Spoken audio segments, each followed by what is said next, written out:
Buenas noches. Buenas noches, doctor. Buenas noches. Buenas noches, doctor. No, donde ya pueda leer y después sola.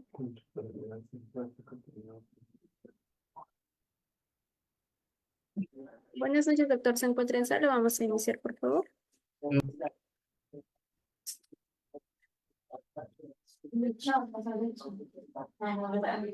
Buenas noches, estimados participantes. Les saluda María, asesora académica del Centro de Consultoría Internacional Público-Privado Galenos. Agradecidos por su participación al curso de manejo de arco en C intraoperatorio, que será a cargo del radiólogo Francisco Vargas.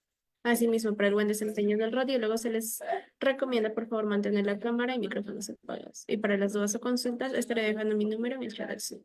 Buenas noches, radiólogo Francisco Vargas. Le doy pase a su ponencia. Muchas gracias, señoritas mediadoras. ¿Cómo están? Toda la gente del Centro de Formación Profesional Internacional. Muchísimas gracias por esta nueva oportunidad. Voy a compartir la pantalla. Denme un minutito.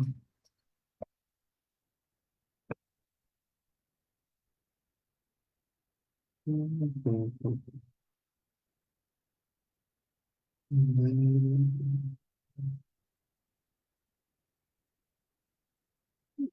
yo creo que ya estamos.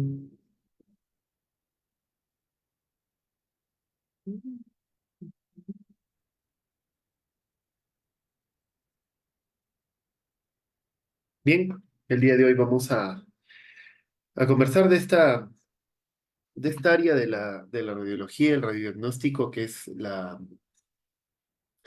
el manejo de arco en seno a nivel intraoperatorio, obviamente, dentro del quirófano y las funciones y parámetros que nosotros tenemos o que vamos a desempeñar como operadores de radiodiagnóstico, ¿sí? Empecemos diciendo que, bueno, los cirujanos, obviamente especializados en traumatología, en ortopedia, como primera instancia vamos a hablar de esta especialidad. En un gran número de intervenciones lo que necesitan siempre para casi todos los procedimientos es el uso de un intensificador de imagen, de un arco en C, de un equipo de radiología intraoperatoria, como quieran llamarlo. Bueno, a pesar de que ya hace tiempo se usan con preferencia, con frecuencia estos equipos que les estoy mencionando, no se aplican los correctos conocimientos o parámetros en cuanto a protección radiológica. Y a menudo ni siquiera se tiene en cuenta. ¿A qué me refiero con esto? Simplemente que hay personal en el quirófano que desconoce o no tiene el conocimiento completo del tema de la seguridad radiológica o protección radiológica dentro del área del quirófano. Si bien es cierto, todo personal, no solo personal de salud, sino personal externo, le huye a la radiología una vez que ven, ¿no? Peligro de radiaciones o ven los equipos y siempre preguntan, desconocen que en quirófano existe también este tipo de circunstancias y de normas. Entonces lo vamos a conversar en el transcurso de la charla para, bueno, un mejor entendimiento y no caer en el error. ¿Sí? Hay que entender que todas estas personas que se encuentran en el quirófano son personas o se vuelven o se convierten en personas ocupacionalmente expuestas. Están cerca del equipo de radiación, cerca del arco en C, cerca del intensificador de imagen. Y bueno, hay que tener bastante cuidado con ese tipo de circunstancias, porque los que operamos el equipo somos nosotros, ¿no? Como operador radiodiagnóstico. Bueno, la carga radiológica del lado del tubo es 10 veces mayor que del lado del amplificador. ¿A qué me refiero? Como tiene forma de C, por eso se llama arco en C, un extremo tiene el detector o amplificador y otro extremo tiene el tubo de rayos X. ¿A qué me refiero con esto? Lo vamos a ver de una manera más técnica y con parámetros físicos más adelante, pero por el momento entender que, claro, cuando emitimos o cuando colocamos el tubo de rayos X hacia arriba en vez de hacia abajo, es 10 veces mayor la cantidad de radiación que va a emitir a toda la sala que si lo colocamos boca abajo, ¿sí? La distancia entre el tubo y el cirujano debe ser siempre la mayor. Lamentablemente en procedimientos traumatológicos y de todas las ramas que también lo vamos a ver en el transcurso de la charla, hace imposible esto, ¿no? Es imposible que el cirujano opere a metros de distancia de la mesa donde esté el arco en C. Pero sí es posible, por ejemplo, que, bueno, en determinados momentos tratemos nosotros de, en conjunto con otras normas, minimizar la cantidad de radiación en base a, bueno, ciertos parámetros que también lo vamos a realizar. Recordar que cuando empezamos un procedimiento intraoperatorio con arco en C o con intensificador de imagen, nosotros no podemos, eh, no es gastar ni perder, pero es eh, exponer al paciente innecesariamente para un tema de ubicación. Nosotros tenemos que usar el diafragma, el colimador, los láseres de luz del equipo para poder ubicarnos espacialmente en el área que vayamos a examinar, ¿no? Para las personas que no conocen este tema de equipos intraoperatorios de radiología, este es un equipo fijo, es un equipo normal que encontramos en cualquier sala de radiología y que consta, ¿no? De un tubo de rayos X, consta de un buki de pared con su respectivo flat panel y una mesa donde, bueno, también tienen un flat panel y abajo normalmente está el generador, ¿sí? Siempre este tipo de equipos necesario una corriente de 220 voltios. Estos son los equipos transportables, ¿ok? Son equipos que se pueden movilizar de un piso a otro dentro de un mismo centro radiológico, que se pueden movilizar en servicio a servicio y que, bueno, son transportables, ¿no? Este es otro de los que les mencionaba. Tiene el tubo, un procesador donde digitaliza la imagen y los distintos tipos de flat panel. Y de ahí tenemos los transportables o portátiles más chiquitos.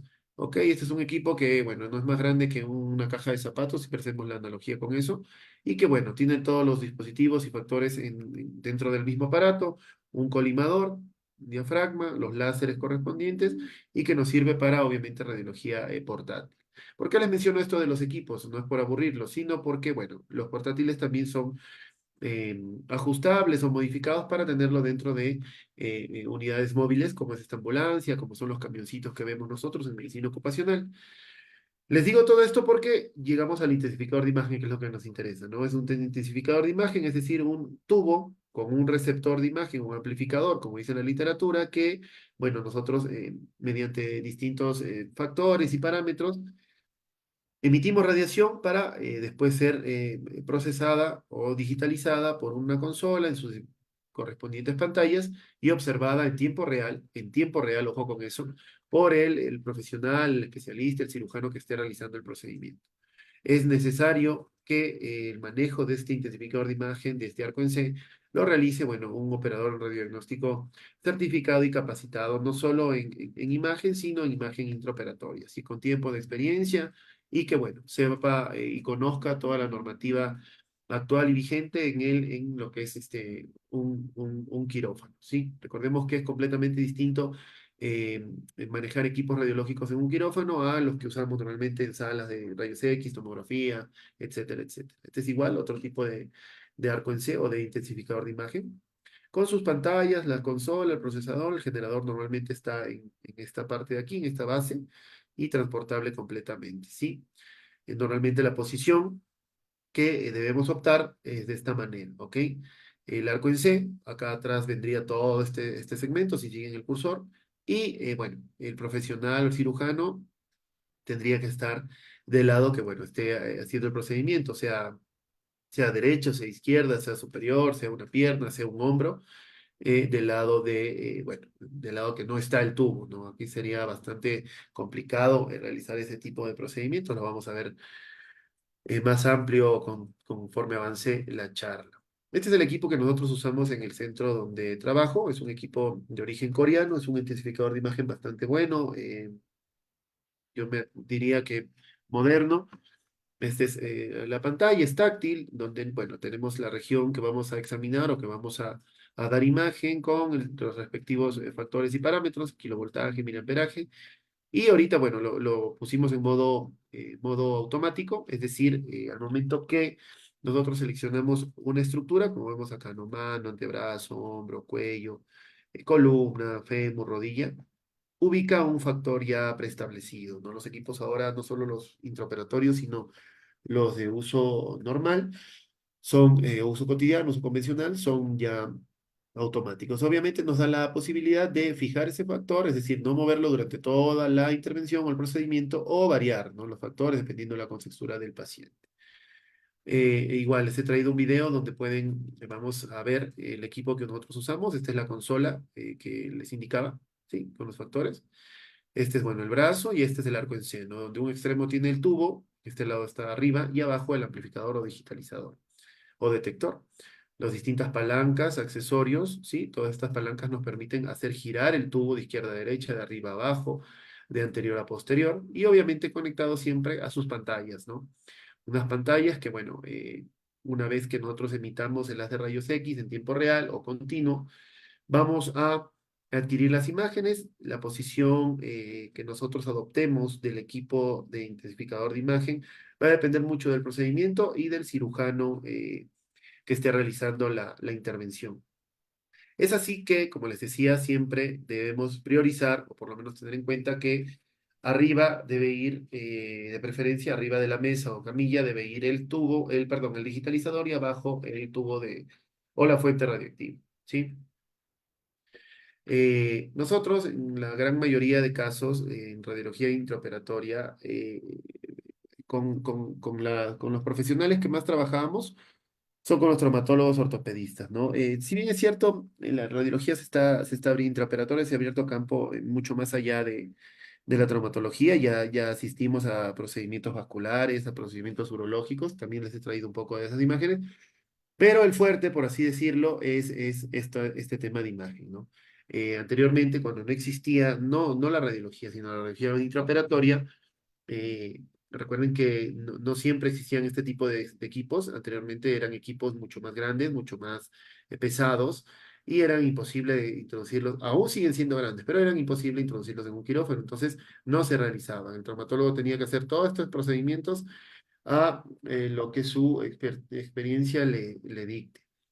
A raíz de que, bueno, ya usamos la radiología intraoperatoria, es más fácil la correcta ubicación de todos estos materiales de osteosíntesis, placas, tornillos, clavos, en las distintas, buenas regiones del cuerpo. Son imágenes en tiempo real que el traumatólogo de considerarlo puede modificarlas, bueno, moverlas, acomodarlas a criterio ya del profesional, ¿no? Entonces, importante la asistencia de nosotros como radiooperadores en el área de traumatología y ortopedia.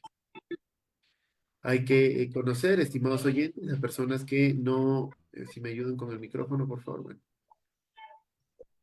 a ver, ya. Las personas que no o están empezando en el mundo de la radiología, hay que entender y conocer el, el tema este de los principios físicos o principios químicos que tenemos dentro del radiodiagnóstico, ¿no?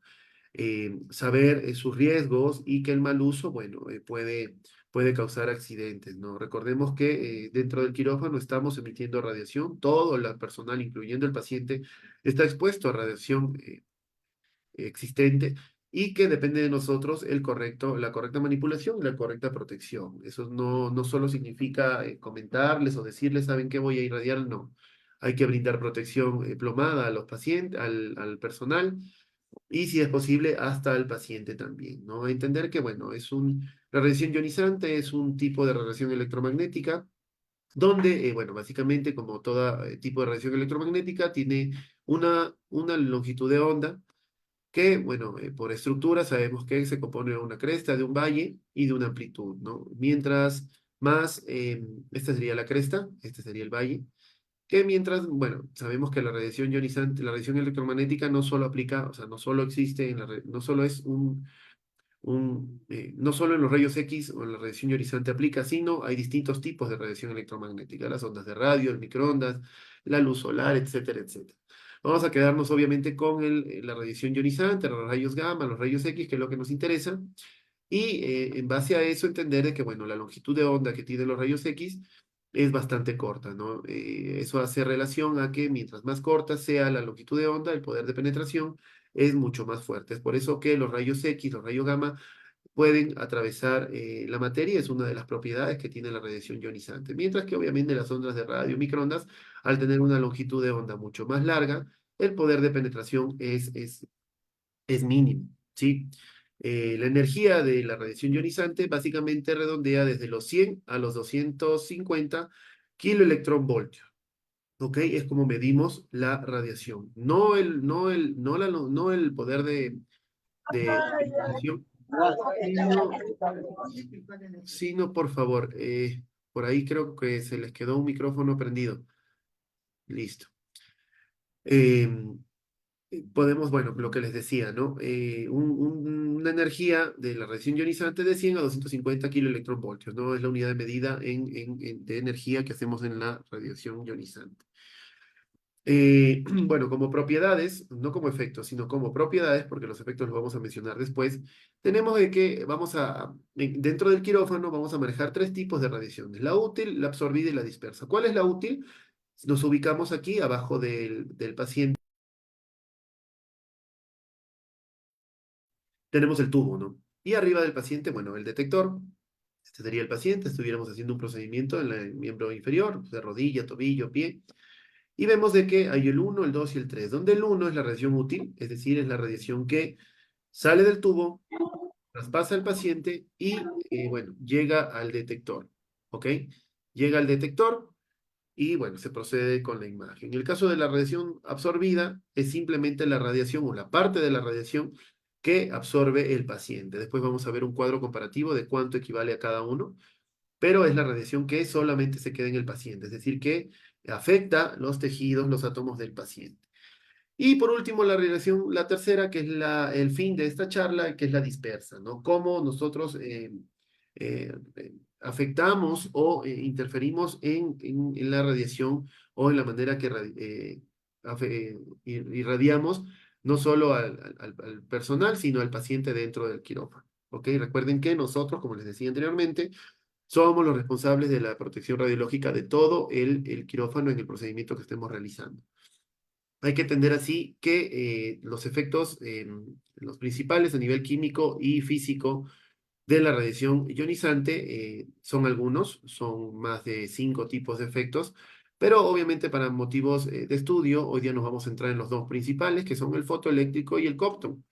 Eh, eh, los dos, tanto el fotoeléctrico como el Compton, son fundamentales para comprender cómo interactúan los rayos X con los tejidos del cuerpo, ¿no? Y bueno, una vez entendido cómo funciona cada uno, que es lo que vamos a explicar, vamos a entender cómo influyen al momento del procesamiento de las imágenes médicas. En el caso del efecto fotoeléctrico que está aquí, ocurre básicamente, bueno, cuando un fotón de rayos X es completamente absorbido por un átomo del tejido. Normalmente esto, el átomo lo absorbe por medio de sus electrones. Si recuerdan un poco de química, siempre las capas más externas, en este caso sería la capa K, entonces absorbe y provoca la expulsión de un electrón, ¿no? De una de las capas más internas del átomo. Obviamente solo ocurre si la energía del fotón es mayor a la del electrón. Esto lo vamos a manipular a nivel de los parámetros que usamos en radiología. Bueno, ¿cómo influye esto en la imagen? Pues básicamente es crucial para la formación del contraste de las imágenes radiográficas, ¿no? Nos va a dar cierta definición. Esto tiene mucho que ver con el kilovoltaje que administremos al paciente, ¿ok? Ese sería el efecto fotoeléctrico, que es completamente distinto al que tenemos aquí al lado, que es el derecho, que es el copto, donde, bueno, es el responsable gran parte de la dispersión de los rayos X, ¿no? En los tejidos, obviamente, del cuerpo, a nivel atómico lo tenemos acá, pero esto aplica a nivel tisular, ¿no? De todos los tejidos. Y básicamente es cuando un fotón de rayos X de alta energía interactúa con un electrón cualquiera del cuerpo. Ya sea que transfiera una parte de su energía o que simplemente transfiera y sea expulsado o sea desviado de su trayectoria original. Este electrón es expulsado del átomo y el fotón, o sea, la radiación que nosotros hemos emitido, continúa con la nueva dirección que le haya dado al momento del choque, ¿no? ¿Cómo importa esto en la producción de imágenes? Sencillo, el efecto Compton simplemente contribuye al ruido en las imágenes radiográficas, ¿no? Ya que los fotones que se dispersan, es decir, los que salen, pueden llegar al detector de distintas direcciones. Entonces, básicamente, ese es el funcionamiento a nivel químico y físico, porque son los dos procesos que tienen mucha relación o que tienen que ver dentro del las propiedades de los rayos X. Sí, aquí están las imágenes un poco más. Incide el fotón de radiación y expulsa el electrón, ¿no? Y en el caso del Compton, incide en el electrón, deja un porcentaje de carga y cambia de dirección el mismo fotón. Existen dos grandes clasificaciones dentro de los efectos de las radiaciones ionizantes a nivel universal. Y bueno, son los estocásticos y los determinísticos. En el caso de los estocásticos, estimados oyentes, hay que entender que su principio o su razón, bueno, se basa principalmente en la probabilidad. Es decir, son efectos que se calculan de nivel, a nivel aleatorio. No podemos predecir con certeza, pero se pueden describir o, bueno, explicar mediante distribuciones de probabilidad. ¿Ok? Un poco más complejo este tipo de efectos. Mientras que los determinísticos sabemos que, bueno, los resultados pueden calcularse con precisión y con exactitud a partir de las condiciones iniciales y las reglas que manejamos o el reglamento que el ente regulador nos obliga o nos indica acatar.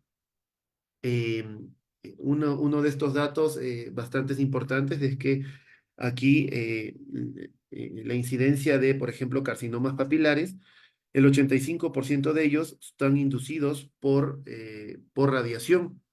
Entender que la dosis cancerígena por inducción de un carcinoma tiroideo es de 100 milisievert, ¿no? Más adelante tenemos una tablita de dosis efectiva, equivalente y absorbida, y vemos que este tipo de dosis, bueno, está en un rango bastante alto, ¿no? Es por eso que se entiende que, bueno, pasado esta dosis o llegando a este nivel de dosis de 100 milisievert, produzcamos este tipo de daño o afectación. Eh, bueno, así pues, por todo lo dicho anteriormente, durante la explicación hay que tener en cuenta el principio de Alara, ¿no? Que básicamente por sus siglas en inglés, tan bajo como sea razonablemente posible. ¿Qué es lo que hacemos nosotros? Prácticamente basarnos en tres principios: tiempo, distancia y blindaje, ¿no? En el caso del tiempo, mientras menos sea el tiempo que nosotros expongamos al paciente y estemos expuestos al momento de emitir radiación ionizante, mucho mejor. La distancia, siempre procurar tener una distancia considerable desde la fuente de radiación hasta el lugar donde nosotros estamos ubicados, estamos procesando las imágenes, etcétera, etcétera. ¿Sí? Esto tiene mucho que ver, ya que si hubiera que dar un porcentaje de cuál es más importante o cuál es principal, la distancia cumple con el primer lugar, ¿no? Es muy importante la distancia. Recuerden que la radiación dispersa, que es la radiación que nos afecta a nosotros como personal ocupacionalmente expuesto, es la que hay que tratar de minimizar. Y en el caso de shielding, que es la protección, bueno, lo que todos sabemos, ¿no? Delantal plomado, protección gonadal, tiroidea, en el caso de gafas, guantes, etcétera, etcétera. Aquí en el país, en la ciudad de Quito, Ecuador, según el reglamento, dice que las personas expuestas laboralmente a la exposición radiológica se clasifican en dos, A y B. Esto obviamente aplica en general, no solo de uso intraoperatorio. ¿Quiénes están en la categoría A? Bueno, en la categoría A se encuentran aquellas personas que laboralmente están expuestas a radiación y que en un año calendario, es decir, 365 días, no de lunes a viernes, no los 20 días que tenemos trabajo, no, sino 360 días calendario, tenemos una dosis efectiva de más de 6 milisievert. Y en el caso de la categoría B, lo mismo, pero la dosis efectiva es más de 1 milisievert, es decir, de 1 a 5 sería, ¿no? Y la de 6 es más de 6 en adelante.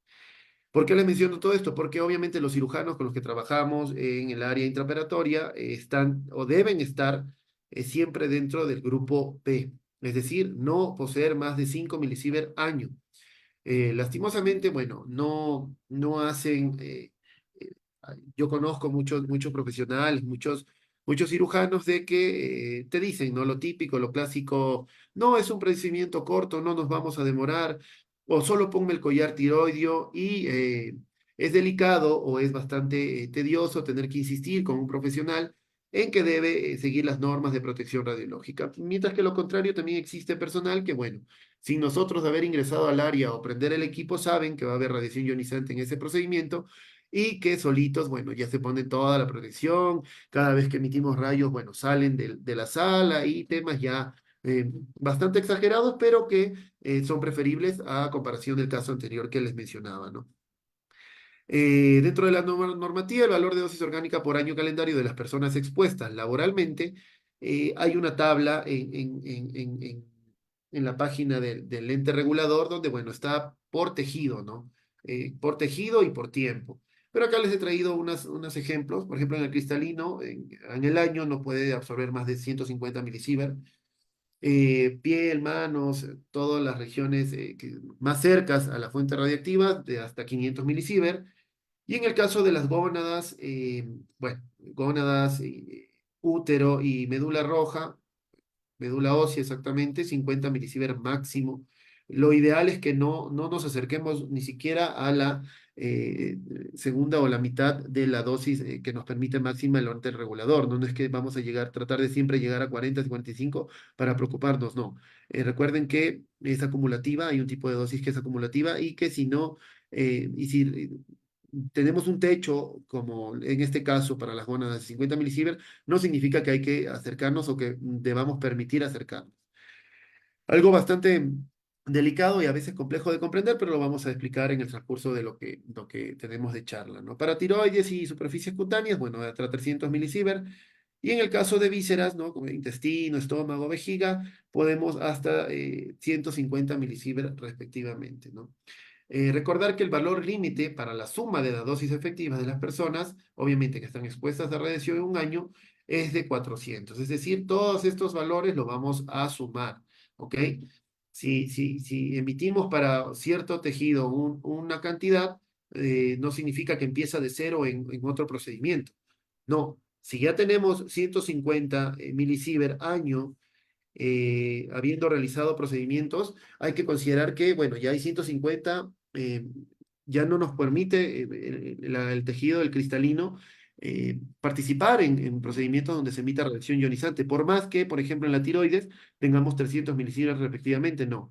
Ya cumplimos con 150 y obviamente no podemos ingresar a un área protegiéndonos los lobo ocular, los ojos, ¿no? Entonces, inmediatamente se prohíbe ya, bueno, la presencia de este personal, ¿no? La idea es rotar al personal y tomar otras medidas de protección.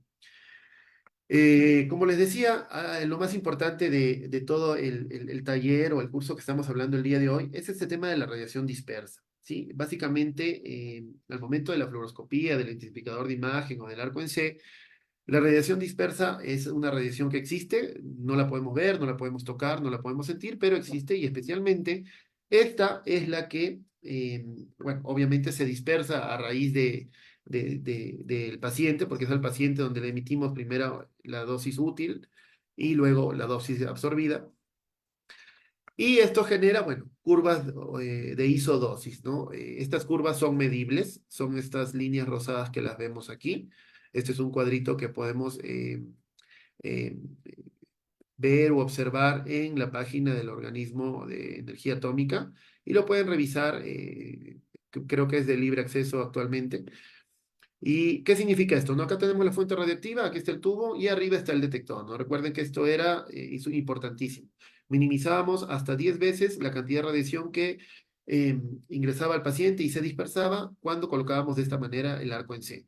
Obviamente esta parte estaría cubierta por el arco en C, ¿no? Pero aquí estaría el profesional. ¿Y qué dice acá? Dice que de los 1000 fotones, es decir, del haz de rayos X que viene cargado de 1000 fotones de, de de radiación, hasta 200 se dispersan, ¿no? Es decir, todo esto rosado, todas estas curvas o estas curvas de isodosis son los 200 de 1000 dispersados.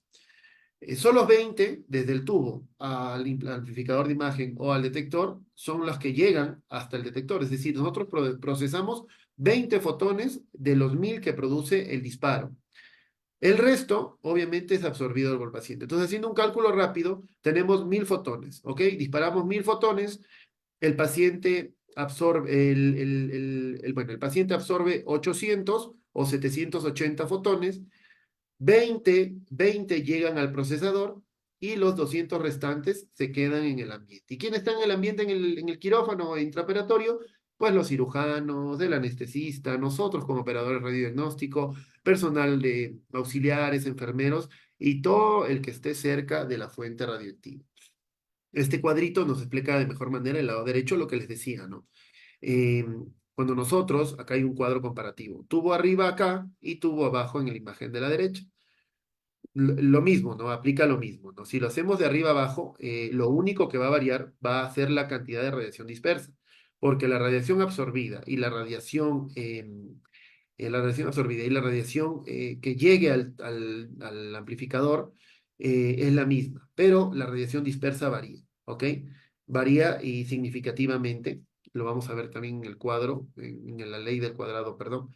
Es por eso, repito una vez más, la importancia de tener el tubo siempre abajo de la camilla del paciente en preferencia. Hay circunstancias que no nos va a permitir, como por ejemplo, nosotros al momento de empezar un examen intraoperatorio, ubicamos el equipo. Recuerden que no podemos emitir radiación innecesaria, no podemos ir calculando, a ver, estamos cerca, estamos lejos, pero sí colocamos el equipo de una manera que si el doctor o el cirujano necesita proyecciones, nos permita movilizar el tubo, no angularlo, etcétera, etcétera. Pero hay circunstancias donde, y se los digo por experiencia, una vez posicionado al paciente, ya todo el personal médico hecho la asepsia, incluso el tubo de rayos X y el digitalizador cubierto con material estéril, es imposible adquirir la imagen en la posición que el cirujano quiere. Y eso, bueno, ya se vuelve una tarea o un tema bastante delicado porque eh, condicionamos al cirujano a un error por no tener la imagen óptima, ¿no? Sucede, las personas que han estado cerca del quirófano, han intervenido, han participado en intervenciones intraoperatorias, sucede. Entonces, ¿qué quiero decir con esto? Que a veces el tubo tiene un tamaño mucho más amplio que el amplificador. Entonces, el espacio debajo de una camilla o una mesa es más angosto. Eso hace que no podamos ingresar el lado del tubo, sino tengamos que virar el equipo e ingresar el lado del amplificador abajo de la mesa y el tubo arriba. ¿Qué vamos a causar con esto? Coméntenselo la próxima vez las personas que asisten en quirófano a sus, eh, a sus compañeros, al personal de quirófano, que el daño que estamos causando, ¿no? Acá vemos cómo, miren, en el caso del el tubo está para arriba, el detector para abajo, disparamos 100 kilovoltios, un MA, y tenemos que, bueno, a medio metro tenemos 3.2 milisievert hora. Todo procedimiento no dura menos de una hora, 45 minutos, 2 horas. Esto habría que multiplicar. ¿Ok? En esta dirección es este valor. En esta dirección se vuelve 2.4 milisievert hora y en esta dirección, bueno, 1.2 milisievert hora. Recuerda que la dirección dispersa no tiene dirección específica y que se proyecta en todas las direcciones hasta atenuarse o desaparecer. A un metro disminuye, ¿ok? Si estuviera el cirujano a un metro, fuera de 0,8 en esta dirección, 0,6 milisievert hora y 0,3 milisievert hora. Lamentablemente, obvio, no es imposible decirle al cirujano, ¿sabe qué, doctor? Opere a un metro o proceda a un metro. Lo correcto es brindar toda la protección radiológica correspondiente para minimizar la dosis absorbida o dosis dispersa del paciente y dosis absorbida para el cirujano. Existe la ley del cuadrado de la distancia. Básicamente, si siguen el cursor, este es un arco en C posicionado en manera lateral, es decir, el paciente estuviera justo aquí, como está este aquí, ¿sí? Este es el tubo y este es el detector, ¿ok? Porque claro, eso de poner el tubo arriba y el detector, el tubo abajo y el detector arriba de la mesa, funciona en posiciones antero-posterior, pero ¿qué hacemos en la posición lateral? Obviamente, ¿qué es lo que nos conviene a nosotros? Siempre estar ubicados, en este caso, no de donde va a llegar la fuente de radiación o los fotones, sino del lado contrario, ¿no? Es decir, ubicarse en el lado del tubo, en posiciones laterales o oblicuas, y disparar para que de esa manera, bueno, absorba el paciente la mayoría de radiación en el caso del procedimiento intraoperatorio y que la detección de imagen sea del lado externo, ¿no? Porque recuerden que la dispersión de imagen se va a dar en estas direcciones, ¿no? Si nosotros nos paramos aquí, pues toda esta radiación dispersa en principio va a llegar hacia nosotros. ¿Pero qué significa la ley del cuadrado? Significa que si nosotros estamos a un metro de la fuente, no de la fuente, del paciente, nosotros vamos a recibir la cuarta parte, por eso les decía hay que ubicarnos siempre del lado del tubo, la cuarta parte de la radiación que el paciente absorbe. Si el paciente absorbió, se me ocurre, 50 milisievert, nosotros estuviéramos absorbiendo o si el paciente hubiera absorbido 40 milisieverts, nosotros estuviéramos absorbiendo 10. Sin embargo, si duplicamos la distancia, es decir, si en vez de estar a 1 metro, por ejemplo, por dar un ejemplo, esta distancia habría que medirla, ¿no? Puede ser 1 metro, 2 metros, 3 metros, 1 metro y medio. Pero si duplicamos esa distancia que tenemos aquí, que es de 1 metro, es decir, a 2 metros, se multiplica por 9, o se divide por 9 sería, ¿no? Entonces, en vez de recibir los 10 milisieverts de los 40 que recibe el paciente, habría que dividir los 10 milisieverts entre 9. Y así sucesivamente, ¿no? Si duplicamos esta distancia, ya no serían 9, sería un cuadro de 18.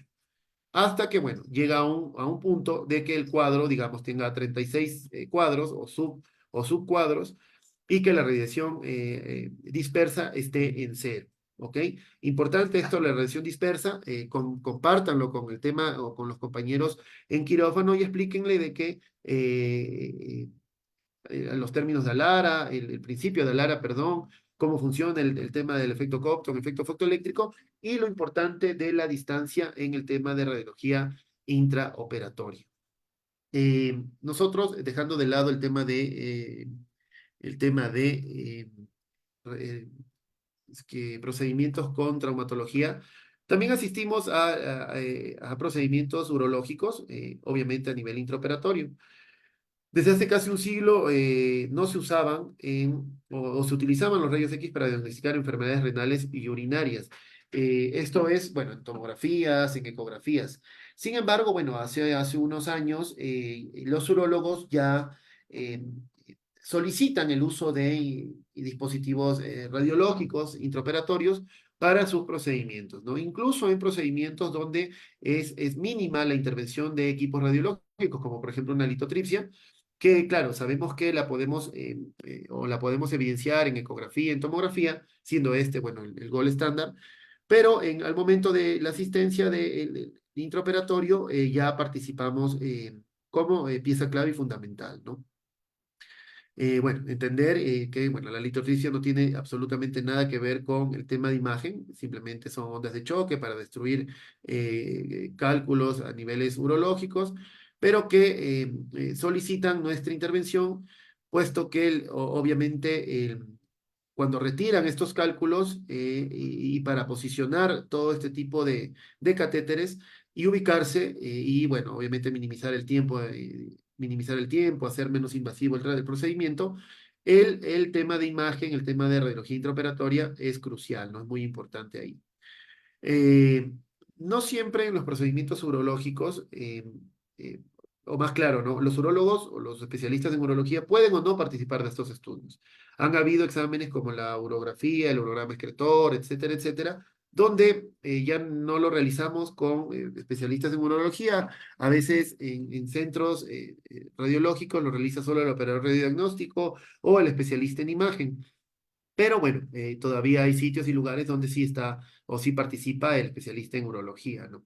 Hay que entender que, bueno, el uso de la radiación en el marco urológico cumple la misma función, es decir, proteger o debemos proteger al paciente, al personal ocasionalmente expuesto, y que como ahora es más utilizado el tema de la radiología en urología, bueno, tomar las medidas correspondientes que hemos hablado anteriormente, ¿no? Estos son exámenes o imágenes de exámenes que nosotros realizamos, por lo menos los dos de la derecha en quirófano, ¿sí? Bueno, aquí obviamente con material de contraste, colocación de dispositivos intraureterales, catéteres doble J, etcétera, ¿no? Y bueno, este es un holograma escritor común que lo hacemos en la sala de rayos X sin ningún problema, ¿no? Lo único que necesitamos siempre son las medidas, el examen de laboratorio, desechos renal, creatinina, etcétera, etcétera. Este cuadrito igual está en la página de la IEA, del Organismo Internacional de Energía Atómica, y nos dice cuál es el valor de dosis efectiva por examen, ¿ok? Lo primero que te pregunta un paciente o un especialista en cirugía, un traumatólogo, un urólogo, es cuánta dosis de radiación va a recibir en ese procedimiento. Entonces, nosotros, la respuesta más correcta y más acertada es que eso va a depender, ¿no? Primero, de la complejidad del procedimiento y de la duración que nosotros tengamos. Si bien es cierto, estas medidas que nos da la IEA son universales y son estándares, esto puede variar, ¿no? O sea, tenemos que, bueno, una radiología de abdomen simple es en promedio de ni un milisievert, es decir, 0,7. Una holografía que conste de 6 placas, es decir, que no necesitemos más placas de las que mencionan aquí, de 2,5 milisievert. Una cistuoretrografía miccional 1,2, cistografía 1,8. La litotripsia que les mencionaba 1,3. Aquí sí me atrevería a decirte que esto nunca se cumple. Nunca se cumple porque en una litotripsia no damos menos de 10, 15 imágenes por más experiencia y calidad que tengan nuestros amigos los urólogos. Y bueno, supera en gran manera este dato, ¿no? Sin embargo, la IEA lo menciona como con este parámetro. La nefrostomía, la nefrolitotomía percutánea ya no se realiza tanto, pero bueno, está con un valor de dosis de 4,5. Colocación de lo que les decía, los doble J, 4,7, yo creo que se acerca a la realidad. La tomografía, sí, que es de 10. Y los estudios que más radiación ionizante emiten dentro del área urológica, en la angiografía renal y la colocación de endoprótesis renal, ¿no? Estos dos últimos pueden llegar hasta los 30 milisievert, que créanme, si recordamos las dosis permitidas máximas en el cuadro que teníamos anteriormente de por tejido cristalino, gónadas, útero, etcétera, etcétera, recordábamos que, bueno, por ejemplo, el cristalino tenía de 150 milisievert al año. Si consideramos que en una angiografía renal nosotros vamos a participar y puede llegar hasta 30 milisievert, ya estuviéramos cumpliendo la cuarta parte de esa dosis máxima al año, no solo en un procedimiento. ¿Ok? Si es que llegara a 30, obviamente no siempre es a 30, puede llegar a 15, a 20, pero bueno, eso lo manejamos con el tema de dosimetría. Por lo general, la dosis de radiación se encuentra de 1 a 5 en todos estos procedimientos intraoperatorios, pero en intervenciones, como les decía, de la angiografía y la colocación de prótesis, superan, ¿no? Superan y pueden llegar hasta los 30 o más. Anteriormente tuvimos hace unas semanas unas charlas donde hablábamos específicamente de este tema igual intraoperatorio, pero a nivel hemodinámico, ¿no? Junto con los vasculares y las imágenes que nosotros le dábamos para ver vascularidad o vasos del corazón. ¿Ok? Eso fue hace unas semanas, les invito, no sé si en ocasiones o en fechas futuras tengamos la oportunidad de mencionar los avances, pero hay que mencionar que también aquí, como estamos hablando de radiología intraoperatoria, la hemodinamia cumple también un área y abarca un campo bastante importante en la radiología intraoperatoria. Y por último, les dejo un caso clínico. Esto lo publicó en la revista radiológica en su sucursal de Chile. Esto no es tan antiguo, es del año 2020, donde nos muestran que, bueno, la necesidad de la radiología intraoperatoria para confirmar una correcta colocación, en este caso de electrodo coclear, ¿no? O de implantación coclear. Básicamente, para resumirles este caso, esto sí es de libre acceso, actualmente es de libre acceso, y publican con mucha, bastante seguido los amigos de esta revista, en el caso de los chilenos, y mencionan, ¿no? Lo importante que fue la radiología intraoperatoria, que si no hubieran tenido a disposición el arco en C o el intensificador de imagen, no hubieran caído en cuenta que la posición estaba mal insertada. Ojo que este tipo de procedimientos el especialista no solicita, y lo mencionan en el resumen, no solicita al inicio de la cirugía un intensificador de imagen, un arco en C. Sin embargo, claro, por suerte, tanto del paciente como del cirujano, el arco en C estaba en el área de quirófano. Entonces, claro, lo necesario era, o lo que faltaba era, adquirir al profesional en radiología para que, bueno, él se encargue eh, de manipular el equipo, ¿no? Gracias a eso vieron que la imagen a pesar que es una imagen no tan buena calidad, son imágenes reales del caso clínico, de la publicación de, de la revista de otorrinolaringología y cirugía de cabeza, en su revista científica de Chile, mencionan estas imágenes, ¿no? Donde, bueno, hacen referencia de que aquí debió estar ubicado el implante coclear, lo ubicaron acá, tal vez para algunos sea obvio o redundar en lo natural, ¿no? Cualquiera puede decir, ¿cómo puedes confundir tremenda distancia? Pues, bueno, habría que ya dejárselo eso a nuestros especialistas en otorrinolaringología y cirugía de cabeza y cuello, donde, bueno, el identificador de imagen le permitió posicionar correctamente este implante coclear. ¿sí? La importancia, este resumen lo pueden revisar, como le digo, está en la revista de otorrinolaringología y cirugía de cabeza y cuello en su matriz Chile, ¿no? Lo importante, ahí están los médicos y bueno. Siempre les comparto ya no solo libros donde revisar, sino los artículos que les estoy mencionando. Este es otro de ellos, donde podemos ver lo último en radiología intraoperatoria, pero bueno, a nivel de neurocirugía, ya no ortopédico ni urológico. Ahí estamos en uno de los últimos procedimientos que realizamos en el área donde trabajo. Aquí está el identificador de imagen. Todavía no había llegado el paciente, es por eso que pudimos tomarnos la respectiva foto. Eso ha sido todo, estimados oyentes. Muchísimas gracias. Espero haya sido satisfactoria el día de hoy la charla. Eh, Me parece que tenemos todavía unos minutitos para responder preguntas. Lo que hacemos normalmente es aquí en el chat de el Zoom, eh, escriben su pregunta y yo con gusto, dentro del tiempo todavía establecido, podemos responderla. Aquí les pongo preguntas.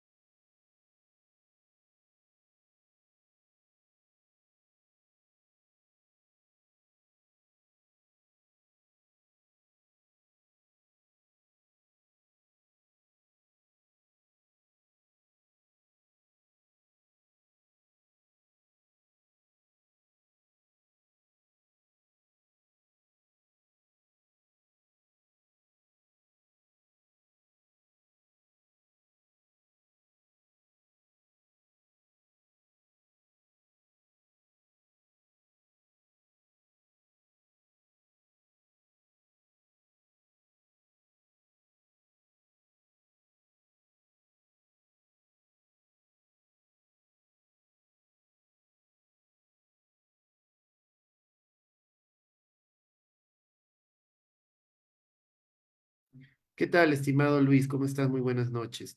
Pregunta, ¿hay posiciones específicas en estudio de trauma de columnas?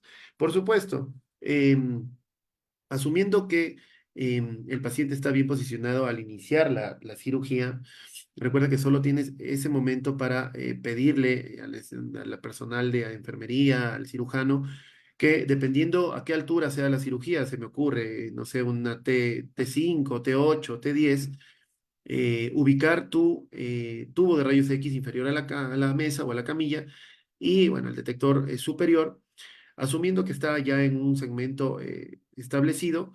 Las únicas posiciones que vas a realizar en columnas son tanto la anteroposterior, la lateral y, de ser el caso requerido, las oblicuas. Pero básicamente utilizas únicamente, o sea, solo la anteroposterior y la lateral.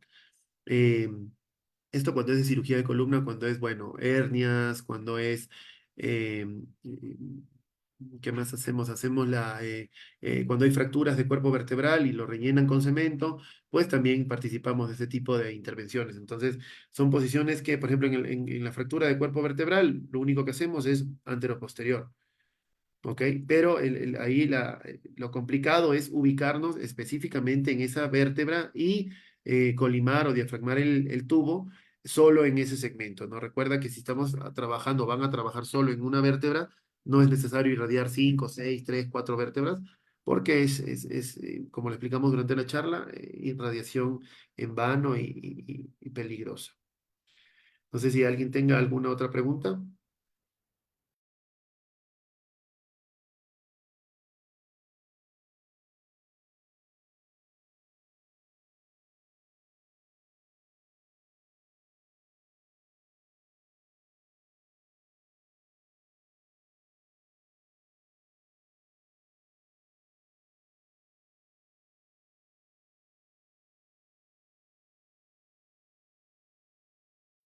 A ustedes, muchas gracias, Luis. Yo creo que eso ha sido todo, estimados oyentes. Recuerden que el material de la clase, junto con material de apoyo que brindamos, lo pueden adquirir con los números que las señoritas mediadoras, bueno, publican en todo momento en el centro de formación. Mi nombre es Francisco, soy operador radiodiagnóstico y, bueno, siempre a las órdenes. Muchísimas gracias por su atención. Eso ha sido todo y que tengan muy buena noche.